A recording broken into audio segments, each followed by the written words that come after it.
वो दिन है जब आप ये जानेंगे कि जनगण ने इस बार क्या मन बनाया था।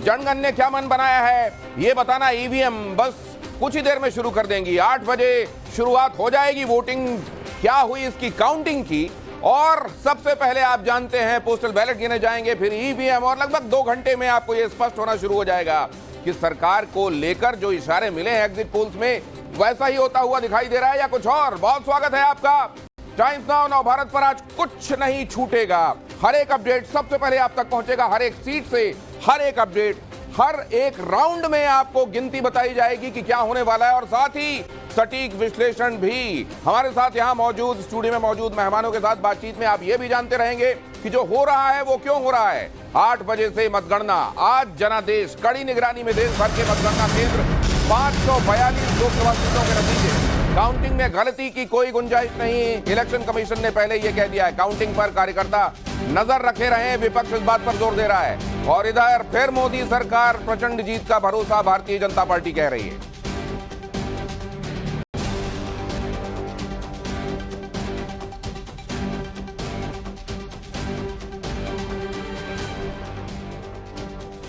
मतगणना से पहले देश के 7 राज्यों में चुनाव आयोग ने एहतियातन सीआरपीएफ की तैनाती कर दी है। यह फैसला हिंसा की आशंका को देखते हुए एहतियातन लिया गया है, और ऐसा पहली बार है चुनाव प्रक्रिया में 1952 से जब से शुरू हुए चुनाव कि इस तरह की तैनाती की जा रही है। रिपोर्ट देखिए।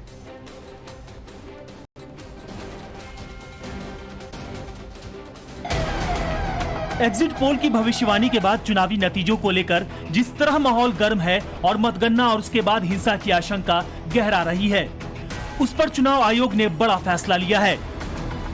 हम नहीं समझते पोस्ट पोल वायलेंस होगी, लेकिन अगर होती है तो हमने कुछ स्टेट्स में पहली बार एमसीसी के बाद भी सेंट्रल पैरामिलिट्री फोर्सेज रहेंगे, ऐसा निर्णय लिया है। चुनाव आयोग के आदेश के मुताबिक आंध्र और पश्चिम बंगाल में 19 जून तक, जबकि यूपी, ओडिशा, सिक्किम, अरुणाचल और मणिपुर में 6 जून तक पैरामिलिट्री फोर्स तैनात रहेगी। ये पहला मौका है जब आचार संहिता के हटने के बाद 7 राज्यों में केंद्रीय सुरक्षा बलों की तैनाती की गई है। आपको बता दें कि कांग्रेस ने कार्यकर्ताओं से अपील की है कि घर पर बैठकर टीवी पर नतीजे न देखें, काउंटिंग सेंटर पर पहुंचे, कुछ भी संदिग्ध लगे तो वीडियो साझा करें। बीजेपी ने इसे दंगा फैलाने की तैयारी करार दिया है। हालांकि यूपी पुलिस ने भी कह दिया है कि माहौल बिगाड़ने की कोशिश हुई तो सख्त एक्शन लेंगे। जैसा कि एसीएस होम साहब ने बताया, कुछ लोगों ने ये अफवाह, तरह तरह की अफवाहें उड़ रही हैं कि भारी संख्या में आप वहां पहुंचिए, ऐसे हो जाएगा, वैसे हो जाएगा। हमारे पास इस तरह के पुख्ता प्रमाण हैं जिससे कहा जा सकता है कि कुछ व्यक्ति वहां भारी संख्या में लोगों को पहुंचने की अपील कर रहे हैं। ऐसे किसी भी चीज से वो लोग विरत रहें, वरना कठोर से कठोर कार्रवाई की जाएगी।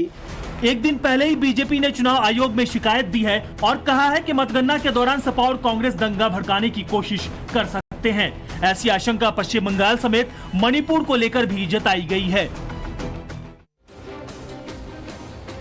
और भारतीय जनता पार्टी खेमे से इस वक्त की एक बड़ी खबर आपके सामने रख रहा हूं। अगर भारतीय जनता पार्टी जीती तो रोड शो नहीं करेंगे मोदी, पार्टी कार्यकर्ताओं को संबोधित करेंगे प्रधानमंत्री नरेंद्र मोदी, लेकिन रोड शो नहीं करेंगे, क्योंकि कल तक ये पता चल रहा था कि रोड शो हो सकता है।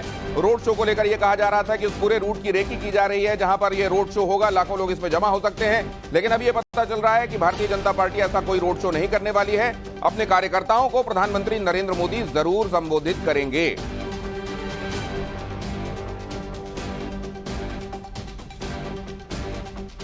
और अब हमारे साथ जुड़ रहे हैं हमारे संवाददाता पूरे इलेक्शन के दौरान, जिन्होंने आपको अपडेटेड रखा है और आज आपको अपडेटेड रखने वाले हैं चुनाव की काउंटिंग तक जब मामला पहुंच गया है। आपको नजर आ रहे हैं इस वक्त हमारी स्क्रीन पर रविकांत राय, संवाददाता दिल्ली भारतीय जनता पार्टी के दफ्तर के बाहर से, रंजीता झा हमारी संवाददाता दिल्ली में कांग्रेस दफ्तर के बाहर से मौजूद हैं, विनोद मिश्रा आपको नजर आ रहे हैं लखनऊ से, भावना किशोर मौजूद हैं गोरखपुर में, और आशुतोष वाराणसी से हमारे साथ कुछ ही देर में जुड़ने वाले हैं। राकेश त्रिवेदी संवाददाता हमारे मुंबई से हम तक जानकारी पहुंचाएंगे।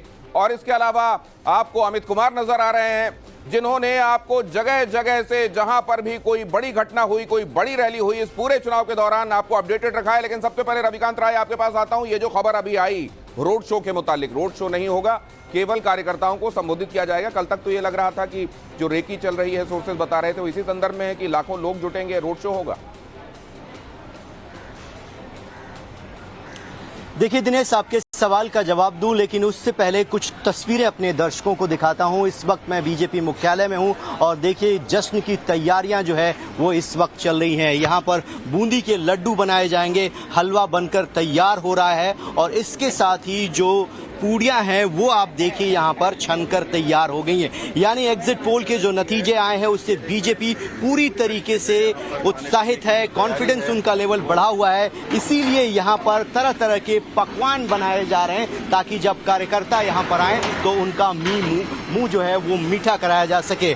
अब मैं आपके इस सवाल पर आता हूं कि आखिरकार ये फैसला क्यों लिया गया। इसके पीछे बड़ी वजह यही बताई जा रही है कि जो दिल्ली में टेम्परेचर है वो बहुत ज्यादा हाई है। इसकी वजह से प्रधानमंत्री और बीजेपी के तमाम बड़े नेताओं ने ये फैसला लिया है कि दिन के वक्त में रोड शो नहीं होगा और प्रधानमंत्री 7 बजे शाम। आपने जो ये तैयारियां दिखाई हैं, पूड़ियां छन गई, ऐसा भी नहीं है कि वहां आटा गूंद कर रखा हुआ है, पूड़ियां छन गई, तलकर निकाली गई और यहां पर बूंदी के लड्डू की तैयारियां भी हम देख रहे हैं। रंजीता झा के पास में जाना चाहूंगा इसी नोट पर, यही जानने के लिए कि जब दावे इंडी गठबंधन के भी हो रहे हैं तो कांग्रेस दफ्तर में क्या चल रहा है, क्या देख रही है रंजीता?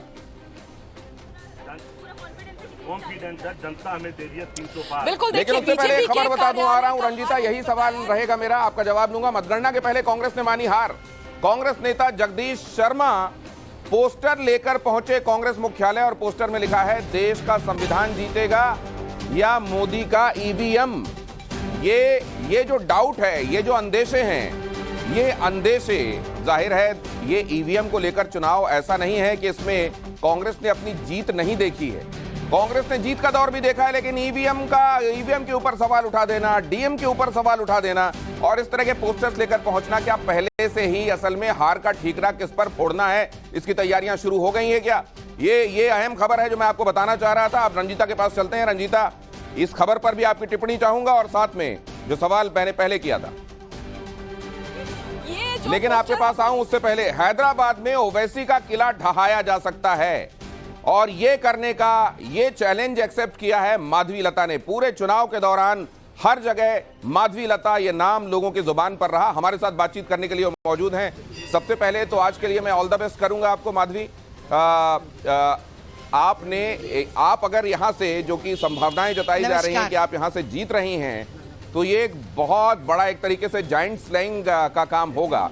तो होने क्या वाला है ये हम सब नहीं जानते, वो कुछ ही देर में ईवीएम बताएगी, लेकिन मैं अपनी तरफ से ऑल द बेस्ट बोल रहा हूं आपको। आप आज आपको लग क्या रहा है ये बताएंगी जरा? बहुत बहुत धन्यवाद। एक ऐसा अच्छा एक फीलिंग है हमारे सारे लोगों में और हमारे सारे जो जितने भी यहाँ पे उम्मीदवार हैं, मतदाता है हैदराबाद लोकसभा पार्लियामेंट में, सभी के अंदर एक पॉजिटिविटी है, एक जोश है।